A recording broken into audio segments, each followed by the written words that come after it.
stand if you way out to the left. To the left. To the left. Are you able to get them all in the room? Are they in? Yes, sir, they're in. Are you okay?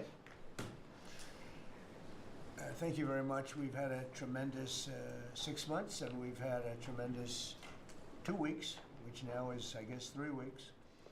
And we have a tremendous group of people here that have done a great, unified, beautiful job. I want to, in particular, because of what she's gone through this last few days, done an incredible job. As you know, Christy, I'm going to ask you to say a few words about Texas. The first person there was the first person I saw on television was you, actually.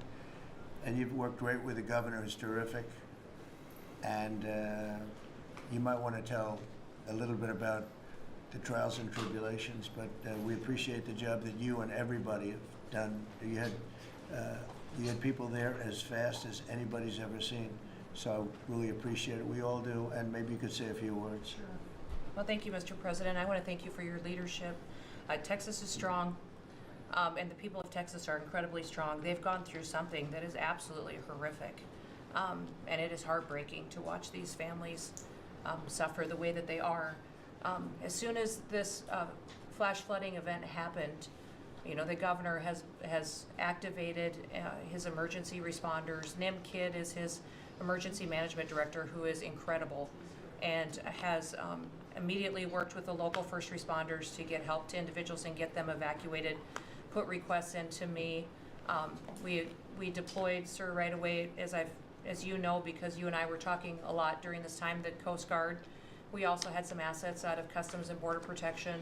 Our BORTAC teams went in and helped with rescues and clearing debris so that we could get roads open and people get the help that they need. I think when I got there the most, sir, that day, as soon as I arrived on site, was getting a briefing from all the emergency responders, was just how unified they were in focusing on the fact that we're there to save lives. They were there to rescue people, find people who were still alive, and to reunify them with their family members. We as a federal government don't manage these disasters. The state does. We come in and support them, and that's exactly what we did here in this situation. FEMA went to an enhanced level immediately, but as soon as you signed the major disaster declaration, we were able to get them resources and dollars right away, just like you envisioned, through state block grants to help them with cleanup. And we're still there in presence, and FEMA's been deployed, and we're cutting through the paperwork of the old FEMA, streamlining it much like your vision of how FEMA should operate, and it's been a much better response to help these families get through this terrible situation. We still are looking for people. We're still looking for a lot of little girls and other family members that were camping along that river, and they will continue until they find every single person, and we will continue to help them and assist in that. I was surprised when I got there at the camp that day, right after this happened, the parents that were there, the parents that were looking for their children and picking up their daughter's stuffed animals out of the mud and finding their daughter's shoe that might be laying in the cabin, and just hugging and comforting people matters a lot. I'm extremely grateful for Enlisted Bombin is now live. Whole situation, Streaming no hundreds and game. hundreds and hundreds Testing. of people were saved, and this is a time for all of us in this country to remember that we were created to serve each other. God created us to take care of each other, and that when we do that, we are happier, we are more fulfilled, and we can walk alongside people on their worst day and help them get through it and come out the other side, knowing that we can continue to live a life that God has purpose for us. So they're grateful for you. Several times the day after the flooding, you and Melania were on the phone with me, and I want to thank you for that. That meant Full the screen world. I was version able on to my tell many of homepage. those folks that I had been visiting with you, and that you had said, whatever they need, Christy, let's deploy it and get it down there and be helpful. And on Sunday, when the families were waiting at a church to identify their children's bodies, Franklin Graham. Is the president doing a good and job? I called in and prayed with the families and read some scripture with them, and he was incredible in making himself available to that as well. We'll be back down there in a couple of days and continue to do all we can, but this is an unprecedented event. It really is. There's been tragedies like this around the country, but everyone is unique in different situations, and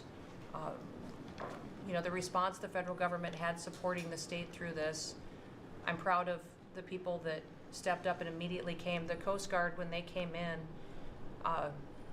they had a difficult time even getting the aircraft in and landed. They had to try several times in the weather to get it in and deploy, and I think we've heard about, our one Coast Guard member that was responsible for saving over 165 people, but that entire crew did incredible work. And all the first responders there did incredible work. And I know people are getting tired now, but they're getting reinforcements and volunteers are showing up. And I just want to commend the governor and his team for being the leaders. And they're so thankful that you're letting them make the decisions and manage the response like it should be. And then us supporting them with the resources of the federal government. We've already deployed dollars to the state, much like the block grants that you've talked about. Right. So they're grateful for that, sir. There's never been a wave like this outside of the breaking of a dam. Because this was almost a wave that ended up being 30 feet high, more actually. Now with the dam you can understand it, but this approached almost with that speed. When you see a dam break, it's not a pretty sight. It wipes out everything, and this is the kind of thing that built up so fast. And it's happened 2 or 3 times before over the years, but not to this extent. But tell them when you met the father who was picking up the daughter's clothing. And I had walked through the cabin where all the little girls died. MC Leon and Kuza. I Thanks kind for of fell following. apart in there, but I walked out of Beth. the cabin, and a gentleman Thanks was for standing there, following. and he said, that man over there needs a hug. And so I walked over to him and I hugged him and I said, do you work here?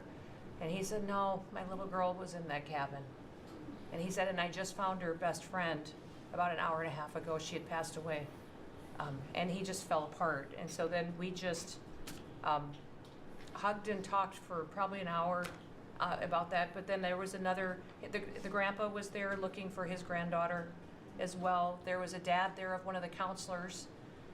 The counselor was alive, but she was dealing with the fact that she had hung on to some of these girls and was trying to keep them out of the floodwaters and had gotten hit by Beth, something and had lost welcome to my the channel. girls and Make wasn't sure able to hang like on to and them. subscribe. She was Thanks gonna for live the rest of her support. life thinking about Trump is doing a that horrible moment job. when she wasn't able to hang on to these girls. Claire But Cesare. these parents were Thanks picking for up their following. kids' belongings out of the mud and throughout the camp and putting them in bags, and then one of the dads said, I knew 50 of these girls here. So I knew that was her dress and my daughter's friend's dress, so he was picking it up and putting it in a bag to return to her parents. And so it was and then the director was there comforting everybody who had lost his father the night before too, and he was still there trying to facilitate all of these parents grieving their children and find them. So the strength of people is incredible. One of the things that I asked there that day was that they all have escorts or counselors when parents come in. So from that point, that when they came into the camp, that they have somebody with them when they're going and looking for their children's belongings or looking for their children. And so, very emotional, but also just so tragic. The relationship with Texas and the governor has been obviously very good for years with me, but the relationship with Texas and their first responders and us with our first responders and lots of other people, and we brought in a lot of helicopters from all over, and we had a lot of helicopters. It was actually dangerous, a lot of helicopters up there, but they were real pros and they were responsible for pulling out a lot of people, and we got them there fast, and Texas had some good ones too, but the response has been incredible. Christine And, Fowler. the fact that Welcome we to got my along so channel. well, I don't know, I don't Make even sure think to that's a like and political subscribe. thing, Thanks for the support. but, we got along so Is well, this the and liquor it was tumbler glass so cabinet unified. face I with think a lot tears of lives joy? have been saved. That could have been as bad as it was, and you could have lost double or triple. This thing was just really horrible. Well, Just did.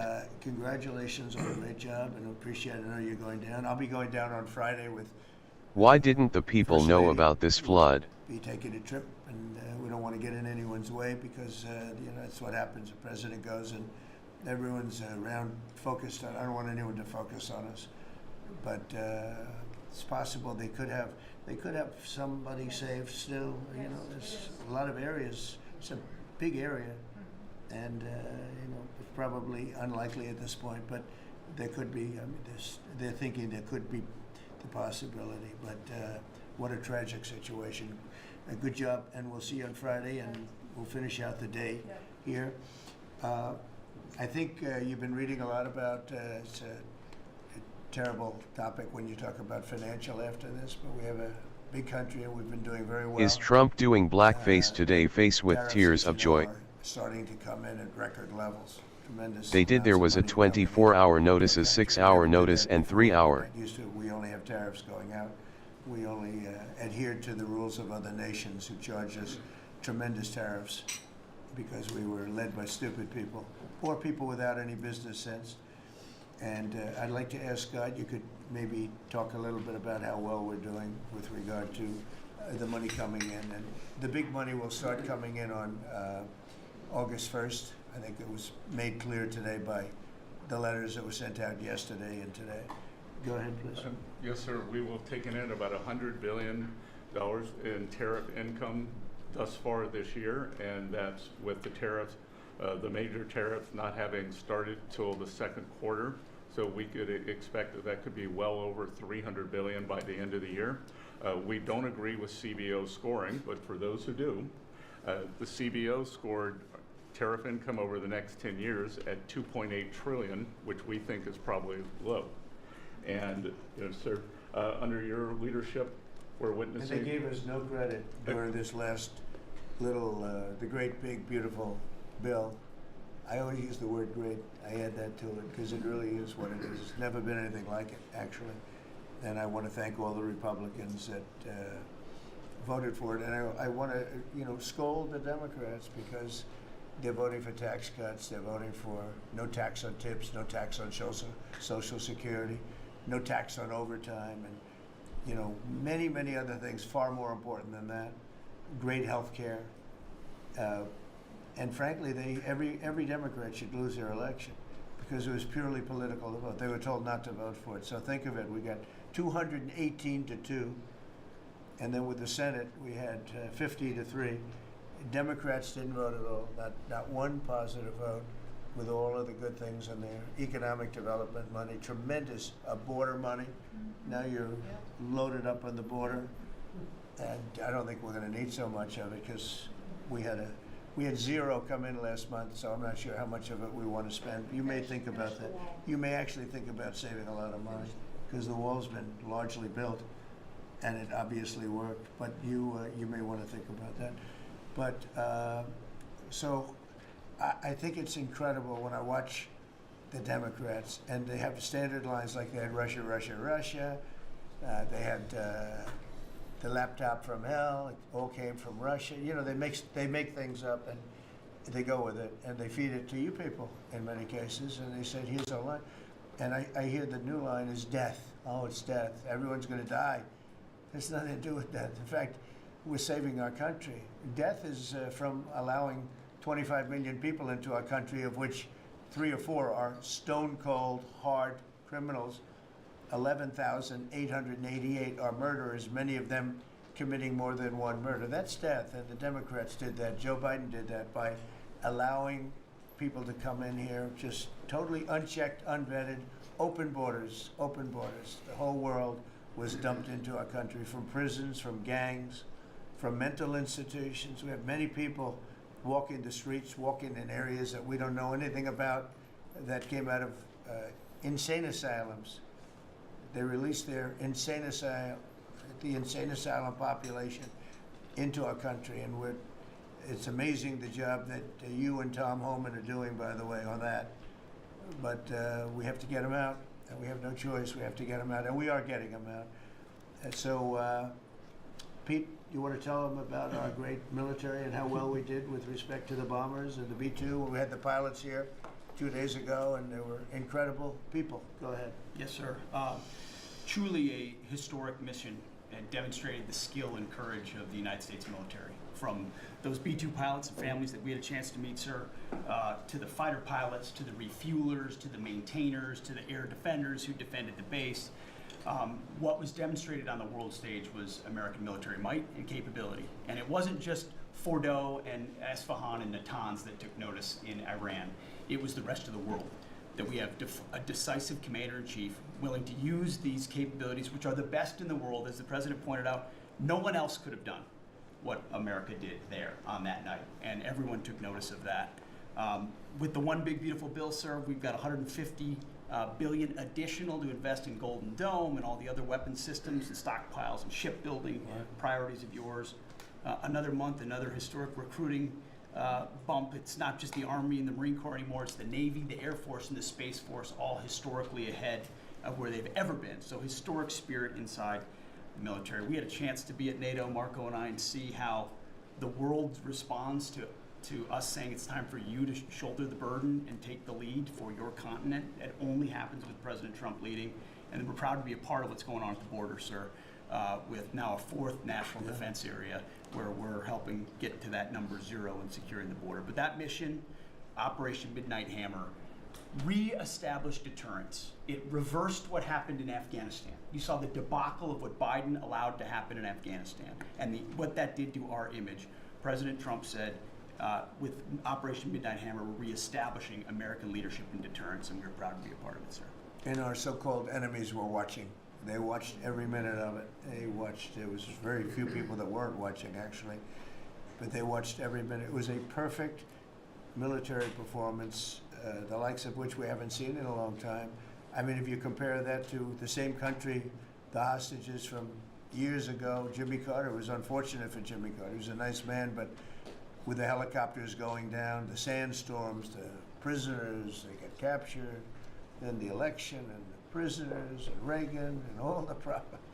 It was nothing but problems. And that was a failure. And ours was not only the pilots. I mean, those machines flew for 37 straight hours. They didn't stop. They went skedaddle. You know the word skedaddle? It means skedaddle. They dropped the bombs and somebody said, skedaddle. Let's get the hell out of here. And every bomb hit its mark and hit it incredibly. And as you know, the Atomic Energy Commission said it's gone. That place is gone. We had a lot of fake reporting, mostly from CNN, where the scammer writer, a writer for CNN, who should be fired, by the way, she was involved with the 51 fake intelligence agents, if you remember that. She did that story, created a story out of it. She created a story out of the laptop from hell, saying it came from Russia, but it actually came from Hunter Biden's bedroom, or worse. Just a scammer, and she's still at CNN, which is pretty amazing. But we'll ask you a question about her. But they came up with this concept that maybe the attack wasn't that good. Maybe it, and I saw it happen right after the attack. I saw this person on CNN. I actually watch. I like to watch the enemy. You learn from the enemy, and I watch because you have to know where they're coming from. And I watched her say, Anderson, you know, I'm hearing stories that maybe they didn't hit their target. Maybe it wasn't that good a hit. And you know, hearing stories. The next day it was a little more, and the next day a little more. After 3-4 days, she was saying, you know, I don't know. I don't think it was that. Except by that time, everybody knew it was hit perfectly. The evidence is in the planes. The evidence the pilots are the best evidence. But they actually came out of their plane because they were here the other day, and they said, it was so sad. We did such a good job. We flew into very dangerous airspace. I'll never forget, we were in the Situation Room, and they said they have entered Iranian airspace, and everyone took a deep breath because they had more missiles pointed at them, but the equipment is so good, it's stealth, way up in the air, and it was stealth, and they went right through that, and they sort of, by the time they found out they were there, they were already gone. That was the word skedaddle, get the hell out of here. But they were right in the most dangerous airspace in the world, and they took those big, beautiful, very fast, they're unbelievable planes. I mean, they become really beautiful works of art. You know, I always thought they sort of were cool, but now they look better than just cool, don't they, huh? But they dropped the loads, and literally they would hit, if you look at this table, from here to there, they had a half a refrigerator door is the way to best explain it. Take a refrigerator door, average size, cut it in half. That was their target. They hit every single one. Then we had 30 missiles, Tomahawk, shot from submarines 300 miles away. Every one of them hit their target. It was a perfect mission. Then they came back, almost 37 hours. Every plane worked perfectly. The mechanics were here too. I said, you got to get the mechanics here. We didn't have any problems. If you remember, they had a lot of problems with the helicopters, but they did fly through a dust storm, which they shouldn't have done. Sometimes you say, let's go back and try it on a nicer day.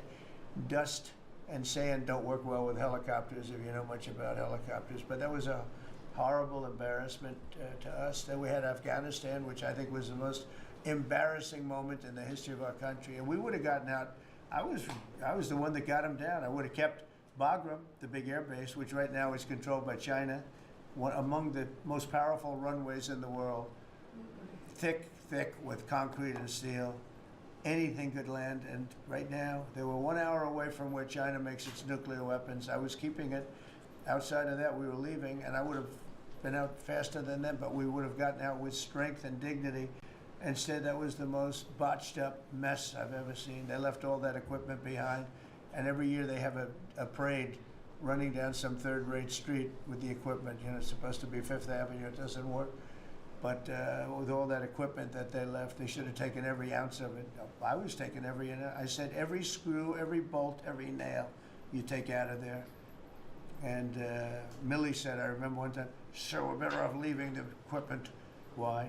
Well, it's cheaper. I said, cheaper? You mean it's cheaper to leave a $150 million airplane rather than flying into Pakistan or India or someplace, or just flying it straight home? It's cheap. Yes, sir. That's when I knew he was an idiot. Didn't take long to figure that one out. But they left all that equipment, but they left their dignity behind. It was the most embarrassing moment, in my opinion, in the history of our country. Not that we got out. We should have not been there, but that we got out the way we got out, with great embarrassment and death. You had 13 young people. I've gotten to know their families very well, but you had hundreds of people killed that nobody talks about. Yet the other side, many people were killed. Many people are walking around with no legs, no arms from that whole thing. They left from the wrong airport. They should have left from Bagram, because Bagram was a big base with hundreds of miles of fencing and territory around it. Nobody would be able to get near it, and they left. So, we've done a great job, and I think people are really starting to see it. They're starting to appreciate it. Pete's done fantastically. That mission was a work of art. And I have spoken to some of our perceived, I don't know if they're enemies, but they're perceived as being potential enemies. And they essentially said the same thing, very impressive. There wasn't a thing that we didn't lose an engine. We didn't lose, it just cheered. But the sad thing was they were cheered, and one of the pilots said, we were a little concerned because when we got out, we were told that on television they were reporting that we may have missed our targets. Sir, we hit every target. That's what I do for a living. We hit every target. In fact, when we dropped, when the bombs hit, a yellow haze came over the horizon that I've never seen before. It just lit up the whole horizon, brighter than the sun. It was like looking into the sun. He goes, we hit our target, because you know what that was exploding. And but they were a little downbeat because they listened to that fake CNN reporting and the fake New York Times. They worked together to try and say that it wasn't perfect. They couldn't say they missed. All they could say is, maybe it wasn't perfect. And you ought to fire that reporter immediately. You should fire her. Real fake. And so I just want to congratulate those pilots. And a lot of people don't like bringing things like that up. I do. I always like confronting, because otherwise the public doesn't know that you're a bunch of crooked people. But they know, they've learned, and the media has to straighten out their act. The media's down to 17% approval. You got to do a little better than that. It's important for the country that you do better. I think they ought to make a lot of changes. I think changes are going to be made to the media, but it's hard to have a really successful country if you have a corrupt media, and we really have a corrupt media. And nobody really knows why. I mean, why would you want to have open borders and criminals pouring into our country? Why would you want to have men playing in women's sports, transgender for everyone? You know, you'll have to figure that out. But some of you don't. I mean, I'm looking at some people, they love the country, but I look at other people and they can't. But we're really proud of our military. It was, and the people that maybe don't like us or want to play games with us, because I think that had you not had the situation in Afghanistan, I don't think Putin would have gone in. I think when Putin looked at how stupid and incompetent that. Thank you very much, and thank you for being here in the Oval Office, one of the great places of the world. I look at other people and they can't, but we're really proud of our military. It was, and the people that maybe don't like us or want to play games with us, because I think that had you not had the situation in Afghanistan, I don't think Putin would have gone in. I think when Putin looked at how stupid and incompetent that operation was, he said, wow, this might be a chance. And we're dealing with him now too. We're not happy with Putin. I'm not happy with Putin.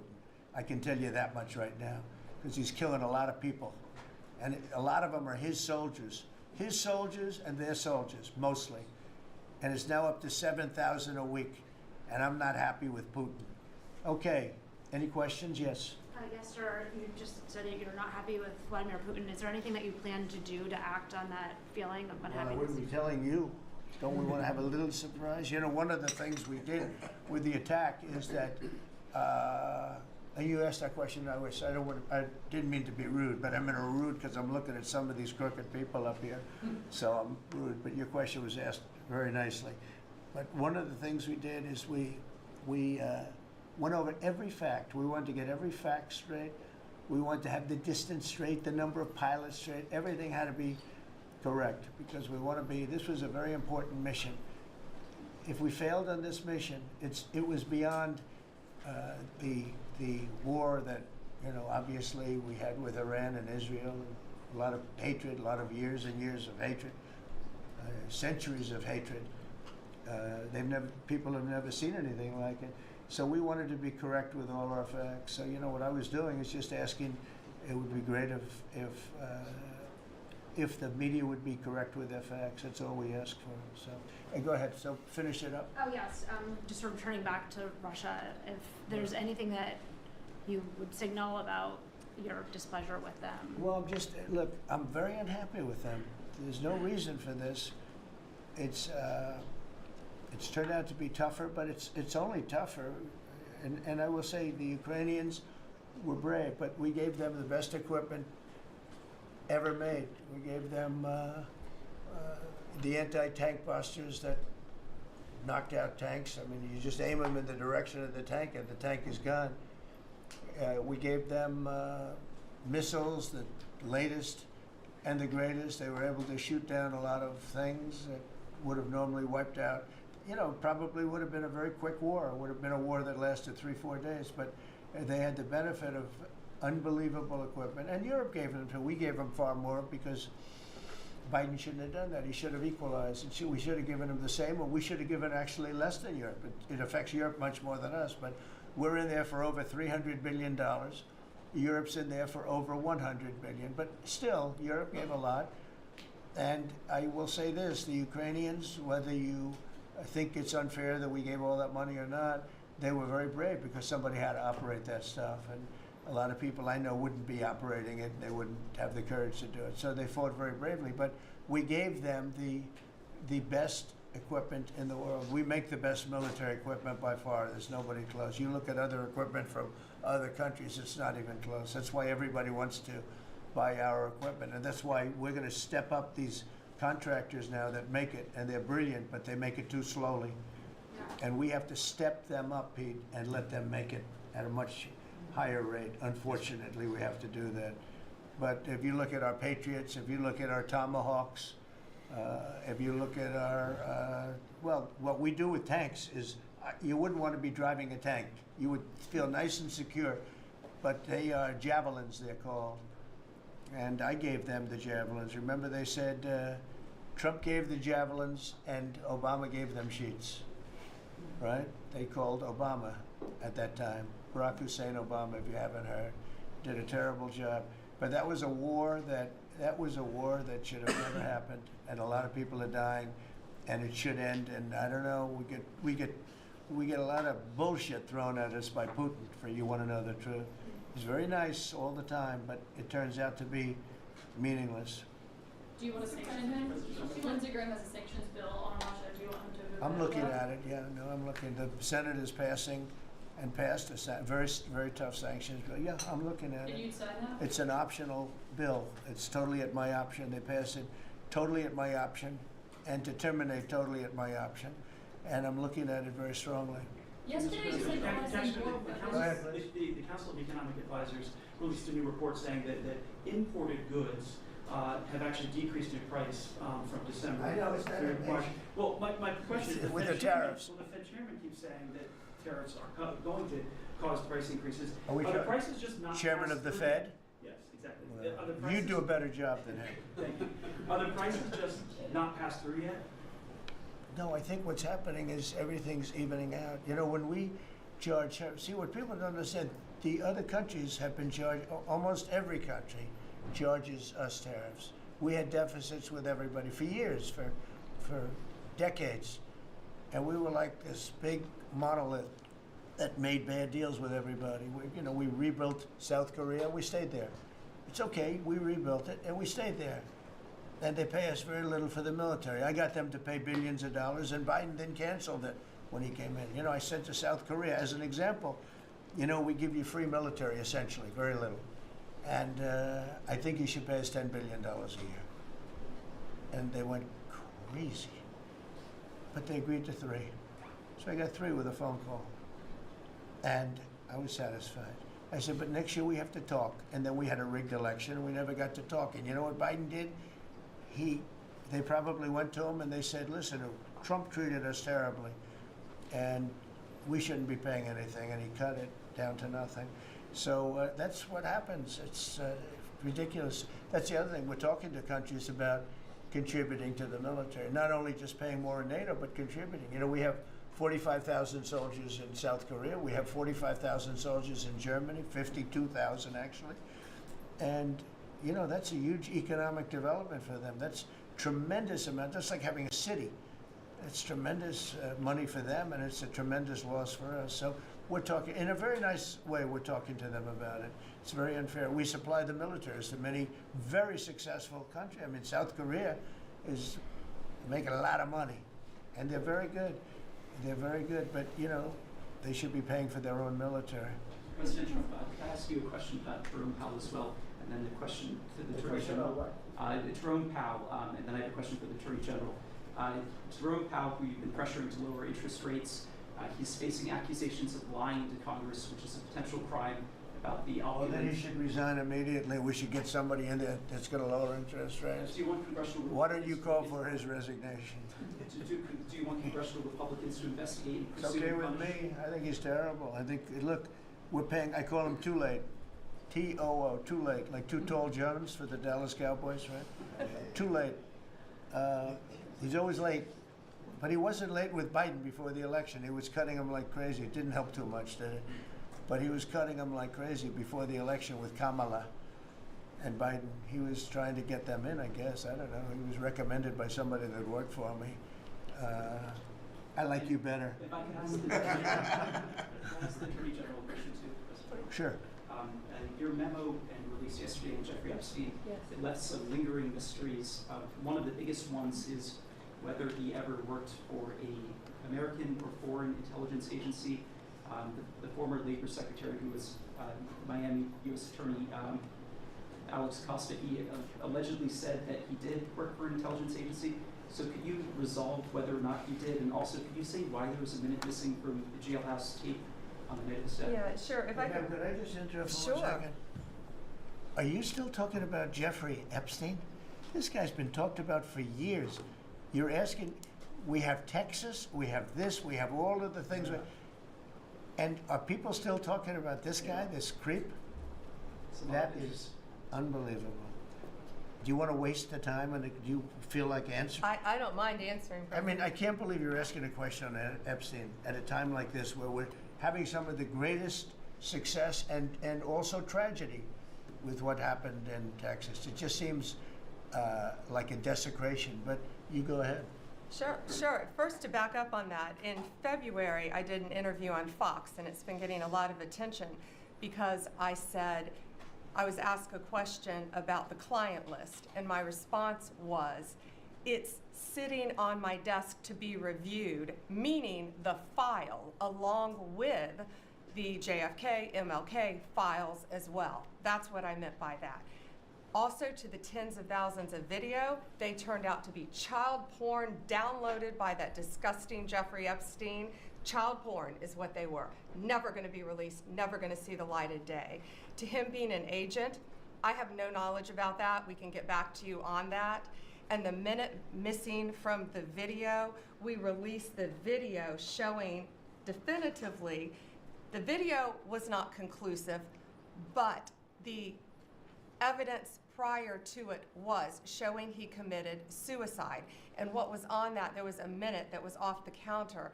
And what we learned from Bureau of Prisons was every night, they redo that video. It's old, from like 1999. So every night the video is reset, and every night should have the same minute missing. So we're looking for that video to release that as well, showing that a minute is missing every night. And that's it on Epstein. Mr. President, just on the tariffs again, August 1st, you said is the deadline. What incentives do countries have to negotiate? It seems that deadline keeps moving. It was April 2nd, now it's... We didn't move, no. It's always been August 1st, that's what we're paying. A statement was put out today, and I put it out just to make it clear. It wasn't a change, it was August 1st. We don't change very much. You know, every time we put out a statement, they say, he made a change. I didn't make a change. A clarification, maybe. No, August 1st they pay. And everybody pays, everybody has to pay, and the incentive is that they have the right to deal in the United States. If they don't want to, they don't have to pay, and they don't have to deal here. But if they want to buy and make a lot of money and sell in the United States, they have to do that. You know, if you go back and look at some of the good presidents, our country was the wealthiest, proportionately the wealthiest, from 1870 to 1913. It was an all-tariff country. We didn't have income tax. That came in in 1913. We had tariffs, and we had so much money we didn't know what to do with it. We had, we had a couple of presidents that were very, very strong. McKinley, I guess, more than anybody, but he was the tariff king. But he was very, very strong. It's sort of sad. He made a fortune for this country, became very rich, and then Teddy Roosevelt went out and vice president, and he spent the money. And they said Roosevelt was a great president. And let's say he was a great president, but the money was paid by McKinley with tariffs. Tariffs are charged by other countries at levels that are ridiculous. And you know, I call those other countries to say, and every one of them is willing to give us everything now, by the way, just so you know. Sir, we'll charge you no tariffs, nothing. We'll give you everything. We'll give you access to our markets. We'll give you everything. Is that a correct statement, Scott? Yes, sir. Howard, would you say that's a correct statement? Exactly correct. It's like they just don't, because they're very spoiled, because for years they ripped us off and we didn't have a president that understood it, or Secretary of Treasury or Secretary of a lot of different secretaries are involved, but certainly Commerce Secretary was, you know, not doing their job. I don't know about Kelly, she's small business. We'll keep it that way, okay? Her small business is bigger than almost all big businesses when you add it all up. But no, they are very respectful of our country. But the incentive is that they have the right to do business with us. Without that, they don't have the right to do business. And that would be okay, too. And what the next flurry of deals? Yeah, go ahead. In the next 24 hours, will we hear a flurry of deals? Yeah, we have a lot of them going out. But the deals are mostly my deal to them. We're picking a number that's low. We don't want to hurt them, and fair. We're picking a number that's lower than, in most cases, lower than what they charged us. But it's amazing when you've paid all this money for years and they get one president that's a little bit different and a little tougher on this subject, and they're willing to drop everything they've been charging us for years and years. I mean, we have countries going, we will have you don't have to pay any tariff to come in and do business.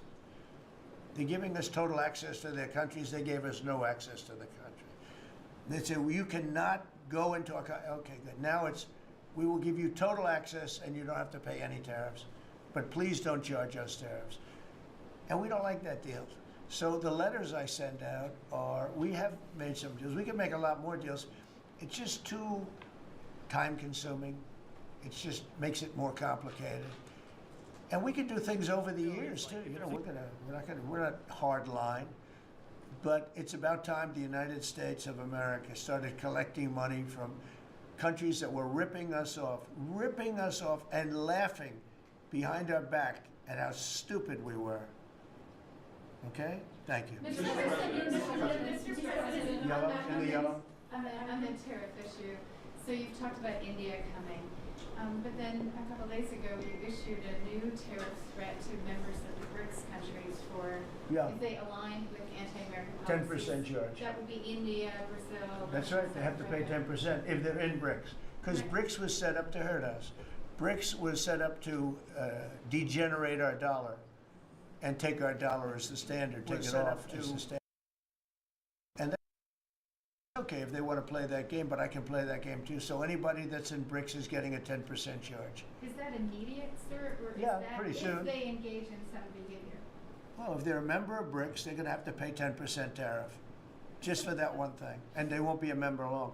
I thought BRICS was, you know, I said this about a year ago, and it largely broke up. But, you know, there are a couple that hang around, but I thought it largely broke up. BRICS is not, in my opinion, not a serious threat. But what they're trying to do is destroy the dollar so that another country can take over and be the standard. And we're not going to lose the standard at any time. If you have a smart president, you will never lose the standard. If you have a stupid president like the last one, you would lose the standard. You wouldn't have the dollar as you. And if we lost the world standard dollar, that would be like losing a war, a major world war. We would not be the same country any longer. We're not going to let that happen. The dollar, you ever hear the expression, dollar is king? The dollar is king. We're going to keep it that way, okay? And I'm just saying, if people want to challenge it, they can, but they're going to have to pay a big price. And I don't think any of them are willing to pay that price. There's some more questions. Red dress, please. Thank you, Mr. President. Are you optimistic about reaching the tariff deal with the European Union soon? Well, the European Union has been speaking to us, Ursula and the whole group, and they've been very nice. They treated us very badly until recently. Now they're treating us very nicely. It's like a different world, actually. They've treated us very badly. They were among the toughest to deal with. Actually, in many respects, they were much worse than China. Look at what they do to our companies. They sue Apple, they sue Google. 17 billion they got from Apple on a lawsuit that they didn't have a case. They have, you know, judges that are European Union judges, and they ruled. They take so much money away from our country in terms of that, in terms of other things that they do. They're very tough, but now they're being very nice to us, and we'll see what happens. We're probably 2 days off from sending them a letter. We are talking to them. I just want you to know, a letter means a deal. You know, a lot of people said, we got 200 countries. We can't meet with 200 countries. We have a few trusted people that know what they're doing, that are doing a good job, but you can't do it. You have to do it in a more general way, but it's a very good way. It's a better way. It's a more powerful way. And we sent them a letter. You read the letter. I think it was well crafted. And mostly it's just a little number in there. You'll pay 25%, 35%. We have some at 60, 70. Those are ones with massive, you know, where we have massive trade deficits because they've treated us very badly. But I would say in every case, I'm treating them better than they treated us over the years. Don't you agree with that? I do. I could have done much. I could have been much harsher. I don't want to do that. We want to have relationships, but in every case, they treated us far worse than I'm treating them. I'm treating them very good. I could go higher with the tariffs, but I don't want to hurt them. That's why when you just read it, you come up with the number. It's so incredible that prices are actually going down.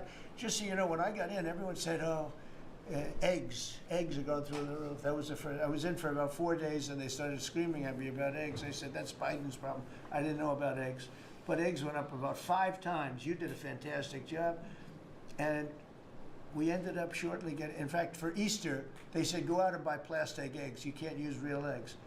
Well, we bought 200,000 eggs for the White House for the Easter egg hunt that we have at the White House, and there were eggs. We had the price down, and now the price is lower than it was before.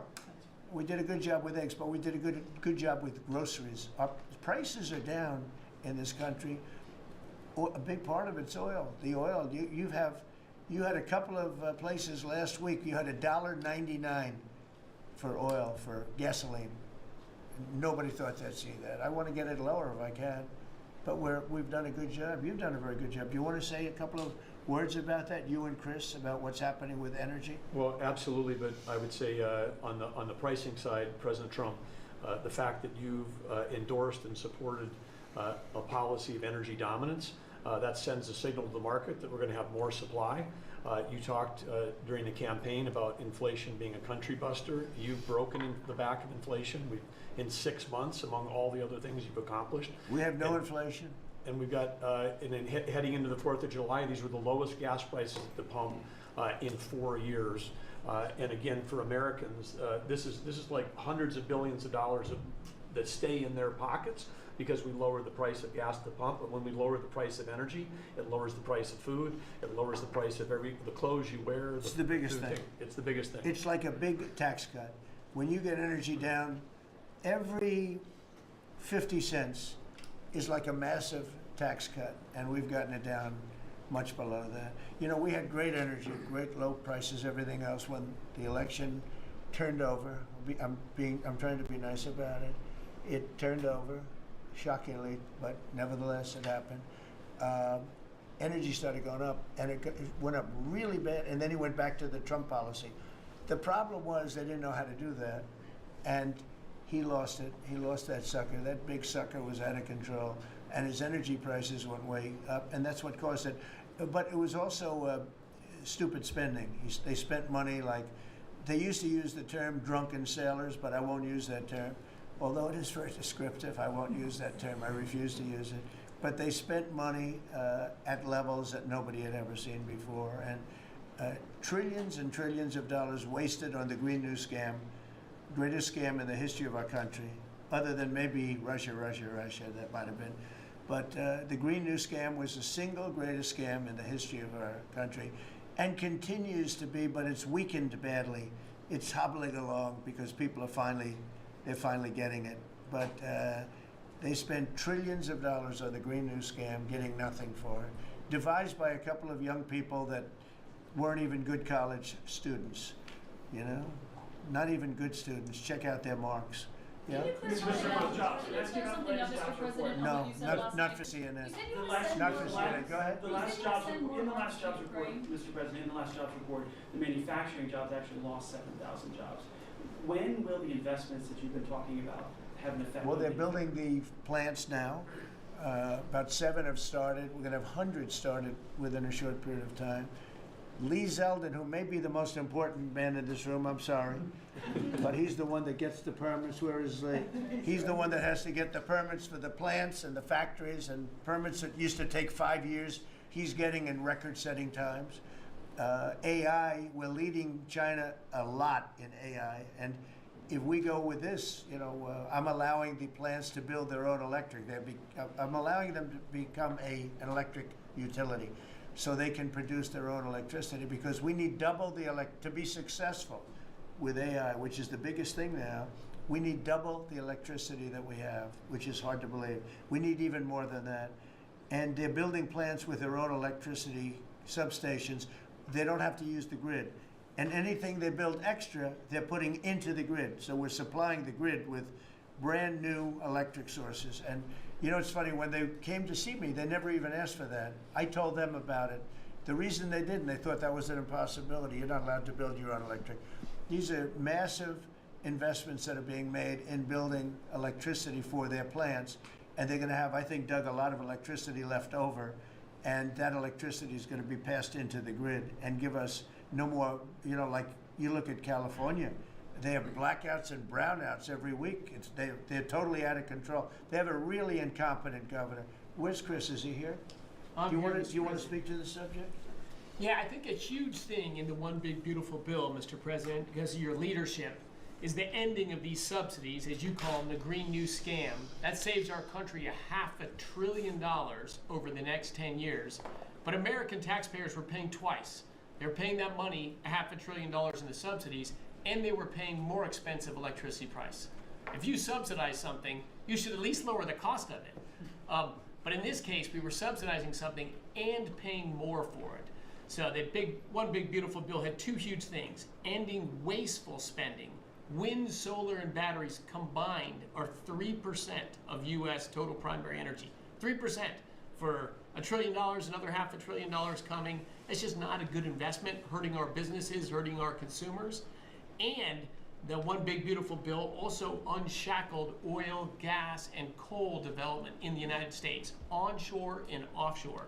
Secretary Burgum has been working tirelessly on how, by getting the government out of the way, private businesses will develop more resources in the United States, lowering costs for American consumers and making much better leverage for the United States to help our allies abroad and reduce the power of our adversaries abroad. So just a huge win on the energy front all around, and I thank you for your leadership. We're setting records now on energy, and there'll be nothing compared to what they'll be in about a year from now. But we're setting records, and wind is a very expensive form of energy. It's very bad for your beautiful surroundings, the plains and the valleys, and the birds are dying all over the place. The whole thing is a disaster. They're almost exclusively made in China. Not that I have anything against China, because I don't have a great relationship with President Xi, but I asked him, how many wind farms do you have? He makes them, but they don't have a lot of wind farms, I'll tell you, very, very few. And wind is tremendously expensive and is very ugly. And if you own a house that's inside of a windmill, your house is worth less than half. And you hear noises. And interestingly, in New England, you probably read, where for 50 years they had 2 wells washed up, 50 years. And last summer, they had 14 washed up. Now, I'm not saying that's the wind farm that was built, but maybe it is, right? Probably is. It's tremendously expensive, and it can only be done with subsidy. I know a man that's in that business, and one of the biggest in the world actually runs a company that builds these stupid windmills. And he said, I hate the business because it's the only energy where you need subsidy. He said, energy shouldn't need subsidy. You should make money with energy. So wind. The other one is the solar, those big solar fields. They're taking our farmland. Our farmers are like mortified by it. They hate it. It's very, very inefficient and very ugly too. Probably better than a windmill, but you go around and you see all these things that are 3 miles long by 3 miles wide, and you say, what the hell is that? And it's a lot of plastic from China. It's plastic, black plastic from China. Now, we want to be smart. We're going with, look, China right now is building 58 coal-fired plants, 58 big ones. They have 62 on the books to build. We've reintroduced clean, beautiful coal, because you can do a lot with coal now. Clean, beautiful coal, and natural gas, and all of the other things that we have. But we don't want wind, and we don't want solar, because they're a blight on our country. They hurt our country very badly, and smart countries don't use it. Solar sounds good, I will say, and I like, on occasion, you'll see a roof which is made of solar brick, but it's a smaller use. We need the kind of thing that's going to fire up our plants, and it's not going to be wind, that is very intermittent, as you probably know. But they've spent a fortune. They've spent trillions of dollars on this stuff, and I'll just give you one other story. A friend of mine is a very successful guy. He went back to see his mother in Minnesota. Hadn't seen her in a long time. And he wasn't back for 10 years, which isn't a nice story. I mean, you don't see your mother for 10 years. She's got some difficulties, which I know the guy, he does have some difficulties. He's very successful, but probably not the nicest person. It was actually longer than 10 years, but he went back and he told me he wanted to go and look at the valley. There's a valley in Minnesota that he thought was so beautiful. And I hadn't seen it in a long time. He's driving along the road. He said, oh my, I'll use the word gosh, oh my gosh. He said, oh. He said, it looked like a junkyard. You had 159 windmills. They were all over the place. Some were old, some were newer, different companies, different shapes, different sizes, different colors. Many of them were terminated. Terminated meaning closed. You can't take them down because the environmentalists don't let you bury the blades because they're made out of a fiber they say is bad for the earth. So they want you to put them up, but they don't let you take them down. But many of them were turned off. He said it looked like a junkyard. Go to Palm Springs, California, and take a look at that pile of junk. And you go into a wealthy neighborhood. Before you get there, you have to ride through hundreds of windmills that are, most of them are turned off. They're rotting, they're rusting, they're 30 years old, 20 years old, and they have a very short life. You know, those windmills have a very short life, especially the ones that are in the nice salty Atlantic Ocean and Pacific Ocean, where the salt just gets under that steel and decimates it. Now, it's a horrible, horrible thing for our country. And I speak out. It would be nice to say wind, because it sounds so good, doesn't it, Doug? Wind. But it's not. It's these ugly machines, and they're all made, you gotta see, some are a little taller, a little shorter. They're made by different companies. They have different stocks. They have different blades. They have different everything. It is so horrible. And if you look at smart countries, they don't use it. Smart countries don't use it. And we're now a smart country. We're not we're a brilliant country. We're not smart, we're brilliant now. We're gonna be a brilliant country. We have to be, because we have to catch up for some really stupid people that did a bad job. Yes, Brian? Yes, Mr. President, I've got a quick comment, some feedback as a native Texan, someone that I grew up bringing my kids to a camp very near the affected camp now. Thank you on behalf of Texas. I've gotten hundreds of messages that want to thank this. If you're in the cabinet room, you can tell the president and his team on behalf of Texans, thank you so much for the quick response and the loving and the hugs. I saw that you gave. Two quick questions. I saw a Palestinian senator. His name is Schumer. He's a good Palestinian. No, he's a Palestinian. He's become a Palestinian. He's abandoned the Jews. But I saw him say, it's Trump's fault. Yeah, that's right. It's Trump's fault. He was actually, do you ever see John Lovett's The Liar? Where he goes, yeah, I went to Harvard, that's right. This was Schumer. He goes, yeah, it's Trump's fault, that's right, it's Trump. I actually saw that stupid guy try and blame it on me, and I said, man, that's a tough one to take. But his career is limited, because I hear AOC is going to beat him, and she's no bargain either, by the way. Go ahead. Well, I'm just saying that's an example of an America First team effort to get this country back. So that's what America First looks like for the viewers watching us at home. My two questions. It looks like we have a rogue judge, an Obama-backed rogue judge that is attempting to block the funding to Planned Parenthood, which the big, beautiful bill cuts off the funding to Planned Parenthood. Any plans to challenge that? Good. Absolutely. Yes, we're on it. We're on it. And I texted, I believe, I talked to yesterday Secretary Lutnick and Secretary Besson. I reached out to you to let you know that we were on it in the big, beautiful bill. Wonderful. And then I let her handle that question. Did you notice? I said, go ahead, handle that question. That's all to her. Then my second question was Secretary Rollins. You did an amazing press conference today in front of the Department of Agriculture. You talked about the Farm Act and the need to get China out of our country, owning farmland. For the viewers at home that might have missed that, can you recap what that means to national security to make sure we can grow our own food? Well, thank you, Brian. Sir, if you don't mind. Yes, this morning Secretary Hegseth, Secretary Noem, and Attorney General Bondi and I had a press conference at the USDA. I just happened to have a chart in case it came up, but obviously the Chinese owning of farmland in our country is a massive national security issue. And for the media, you can see the yellow is where all of the farms have been purchased over the last number of years, and the red is around all of the military bases where that farmland has been purchased. So this is a massive national security issue.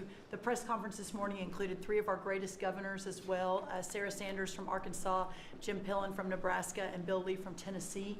The states have begun taking a leadership role to ban the purchasing of China farmland. Obviously, Congress needs to step up and catch up, and we're going to be working alongside of them as well. We had some of our members, great members of Congress there, but it is time. And I think that this morning was symbolic of many things. The first of this administration working every day to effectuate President Trump's leadership and unequivocal support of America first.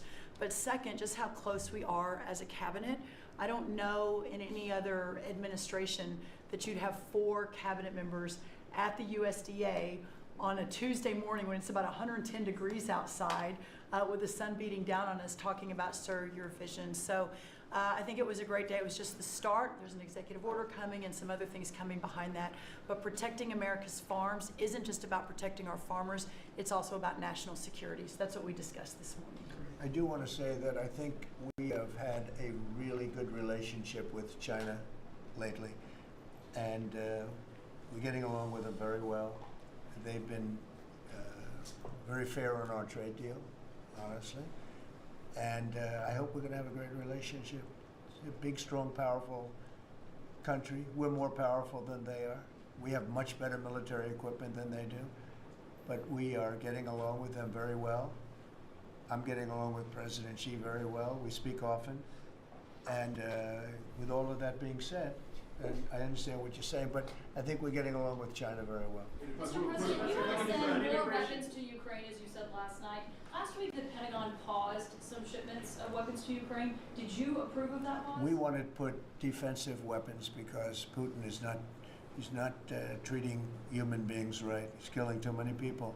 So we're sending some defensive weapons to Ukraine, and I've approved that. So who ordered the pause last week? I don't know. Why don't you tell me? I think that's a question for the Go ahead. Mr. Yeah. President, on immigration, the Secretary of Agriculture did say this morning that undocumented workers would not be covered by any amnesty from working on farms. You had said maybe that the ISA folks won't go after those folks on farms. So which No, is it? there's no amnesty. What we're doing is we're getting rid of criminals, but we are doing a work program. Do you want to explain that, please? Yeah, this morning we talked about, of course, this was a top of mind question. This morning we talked about protecting the farmers and the farmland, but obviously this president's vision of no amnesty, mass deportation continues, but in a strategic way, and then ensuring that our farmers have the labor that they need. Secretary Chavez-DeRimmer has been a leader on this. Obviously this comes out of the Labor Department, but moving toward automation, ensuring that our farmers have that workforce, and moving toward an American workforce. So all of the We've above. got to give the farmers the people they need, but we're not talking amnesty. Lori, do you want to say something about that? Thank you, Mr. President. On this, thank you, Secretary Rollins, how important this is never to displace the American worker. What the Department of Labor is doing is focusing on what the law entails now, being more modernized, more streamlining, to work through the H programs. We're going to have a concierge approach to that, where we have developed a new office to answer the need of our farmers and ranchers and producers, and not to displace the American worker, and follow within the law now, and that does not include an amnesty program at all. And we've seen that working, and we'll continue to have that roll out. On the other topics that we've somewhat talked about, the jobs numbers, Mr. President, 4 months in a row we've seen those jobs numbers increase. That's an exciting time for our manufacturers. That was asked earlier. We know it's going to take some time, but through that deregulation process that Lee and I are working on as well, the Department of Labor has rolled out 63 new deregulations that we're going to be moving through. In the first Trump administration, it was successful with over 30. We've just rolled out 63 new ones in order to double down on those manufacturing companies, to let them know that we have signaled through this process that we will assist them in getting the workforce that they need. It's an exciting time. That one big beautiful bill, that was the signal to my former colleagues in Congress to get this done. It's been an important time. I spent time on the ground visiting 7 states in 9 days prior to that bill being passed, because it was the most pro-worker piece of legislation that we will ever see really in this country right now. No tax on tips, no tax on overtime, no tax on Social Security. that matters to the American worker, because we don't want to take their money and give it back. We want them to keep more of their hard-earned dollars in their pockets currently, and that's what they're excited about. And as I move forward with these tariff talks, I heard a company, orthopedic company in Indiana, say to me, for the first time since you have taken office, Mr. President, their increase in their bottom line by 8% since these tariff talks have happened. Not one company has said the president is not doing a good job. These tariff talks are working. They're feeling it on the ground. The media has told a false story because what's happening on the ground is positive, and that's what we're seeing in these jobs numbers. So I really, through the Department of Labor, to come in behind all the secretaries and build this workforce is going to be key to the American worker. So thank you for what everybody did this last week. The One Big Beautiful Bill is a doubling down of this, and we're going to see these workers start to grow. And that apprenticeship program is going to be working. That's we'll right. have that It's gonna million be- apprentices across the country. We, as you know, we're building plants all over the country now, which you weren't building any plants 4 years ago. You weren't building anything. But those plants, when they open up, it's going to be, you'll see numbers like you haven't seen ever. I don't think in history you'll never see numbers like what we're going to see in the very near future. Many of them are building the plants. Some are just starting right now. You know, it's a brand new administration. But, and they wouldn't be here except for two things: November 5th, the election, and the tariffs. And frankly, I guess the election was more important because of the tariffs. I mean, another person wouldn't have done this. But they're coming in because of the tariffs. They have to, they're not going to pay 25, 30, 40, 50%, 70, and 100%. And we'll be announcing something very soon on pharmaceuticals. We're going to give people about a year and a half to come in, and after that they're going to be tariffed if they have to bring the pharmaceuticals into the country, the drugs and other things into the country. They're going to be tariffed at a very, very high rate, like 200%. We'll give them a certain period of time to get their act together. But they were all here, now they all left. They went to other places because we allowed, people that sat in this room allowed it to happen. And I don't allow it to happen. The people in this room don't allow it to happen. So we're going to be announcing pharmaceuticals, chips, and various couple of other things, you know, big ones. We did steel, as you know, they're 50%. We did aluminum, 50%. Lumber just came out. Why don't you announce copper? And we did cars. And now, today we're doing copper. What would that tariff be on? The section tariff? I believe the tariff on copper, we're going to make it 50%. 50%. Any breakthroughs See, in I'm glad he Gaza? didn't question it, 'cause Any I just sort of thought, what would that be? That was a quick one. I didn't have much time, but he agreed with me. That's why he's ours. Any breakthroughs on Gaza with the Prime Minister, and there's reports that you're meeting with Netanyahu again tonight? Is that Yeah, I correct? am. He's going to come over again tonight. We're talking about Gaza, mostly Gaza right now. It's he's been very unfairly treated. I think what they've done to him in Israel is very unfair, having to do with this trial. I think, you know, he's a wartime prime minister, had an unbelievable outcome, and I think he's been treated very unfairly. But he's coming over later. We're going to be talking about, I would say, almost exclusively Gaza. We got to get that solved. Gaza is a tragic. It's a tragedy. It's a tragedy.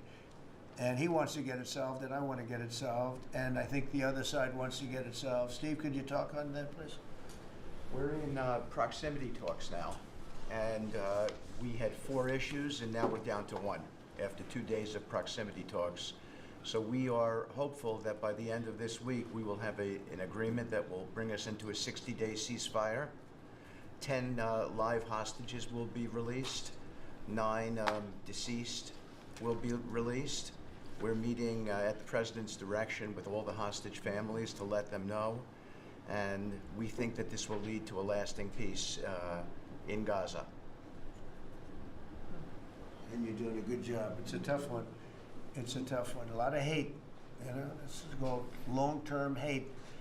But we think we're going to have it solved pretty soon, hopefully with a real solution, a solution that's going to be holding up.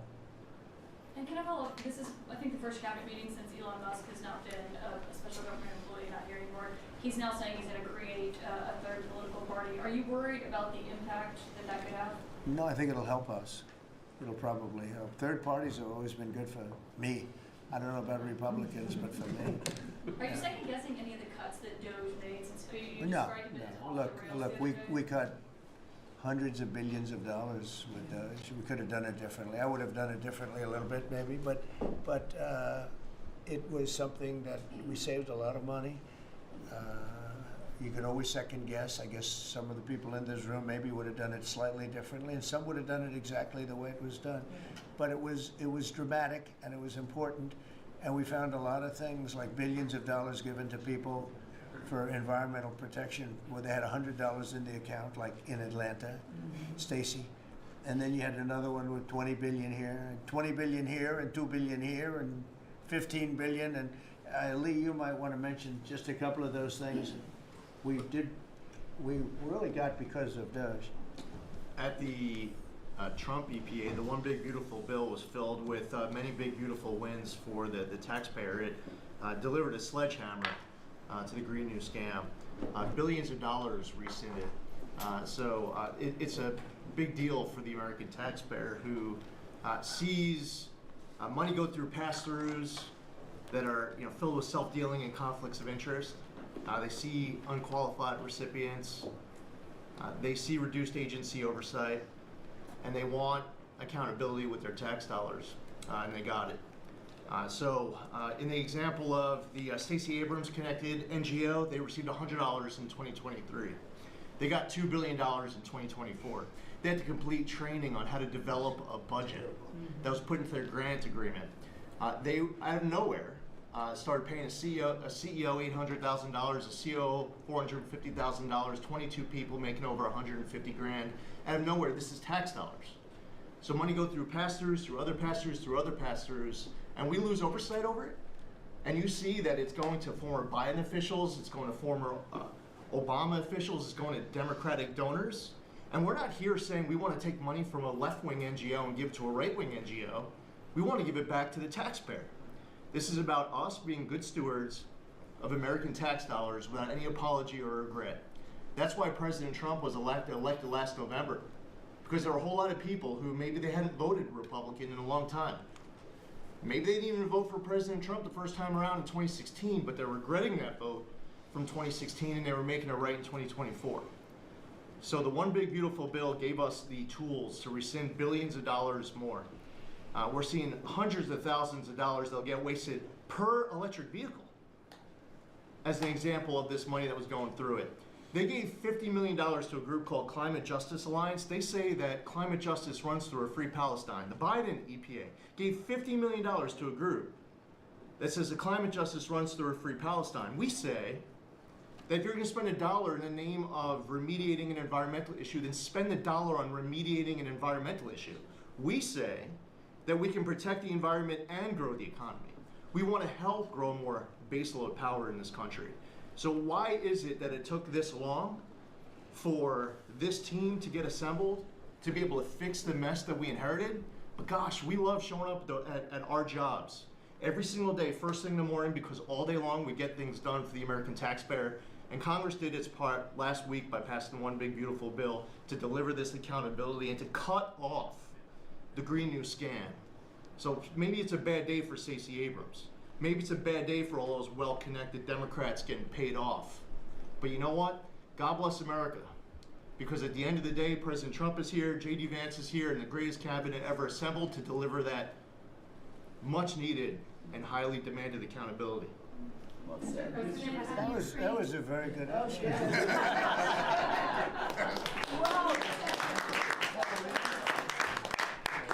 And that's from the heart. That's from the heart. The Ukrainians have asked the International Court to go after Russia for using toxic chemicals in the fight. Germany and Germany and the Netherlands have had intelligence saying that.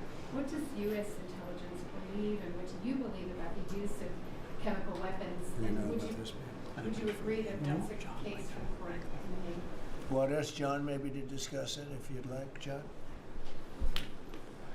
Well, Mr. President,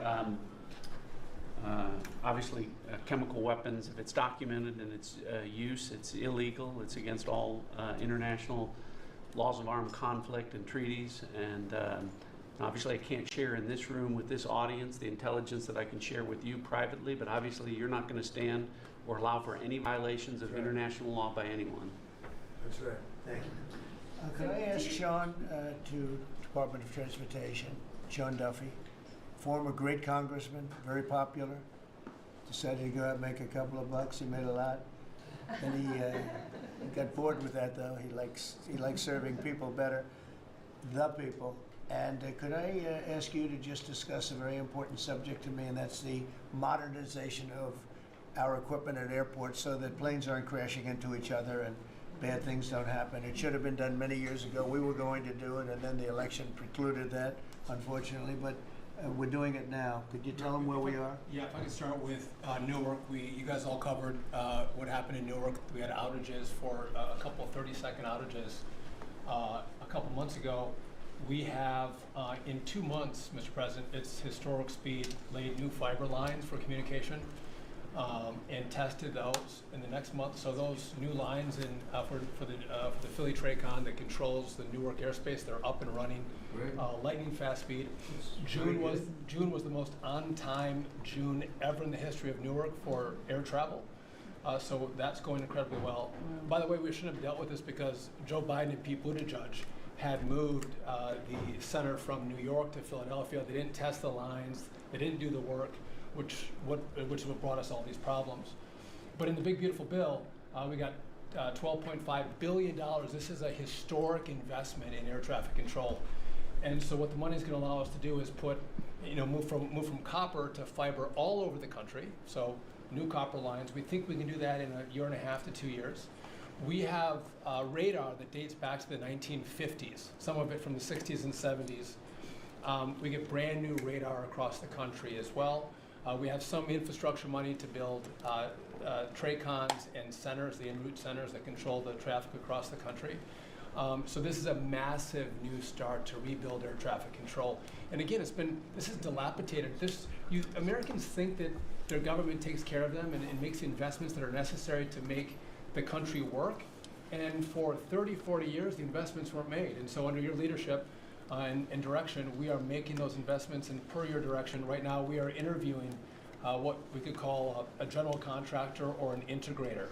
One company to manage. It's a massive project. The FAA is not qualified to manage this kind of a project. So we are now going through the process of finding who that one company will be to manage the whole project. We'll interview those companies together and make that selection.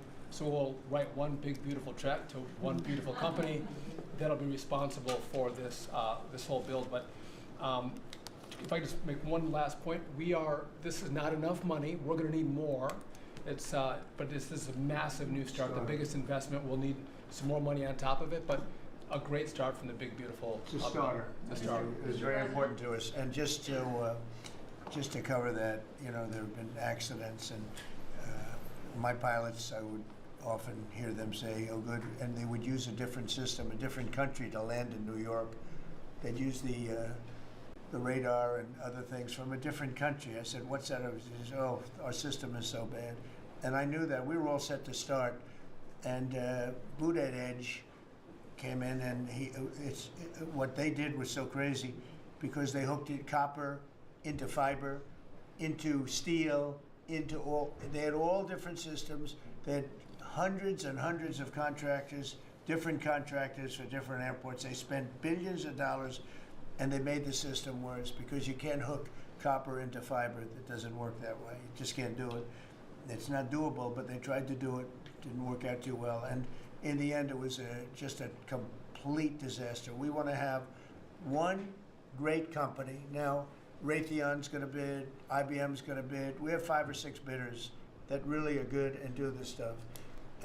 And we want one, because I know about overruns. I look at the railroad out in California, headed up by one of the worst governors in our country, who I used to get along with actually, but he's just, when you lose 25,000 houses and you would have had your cities burned down. If we didn't step in, Los Angeles would have been burned to the ground.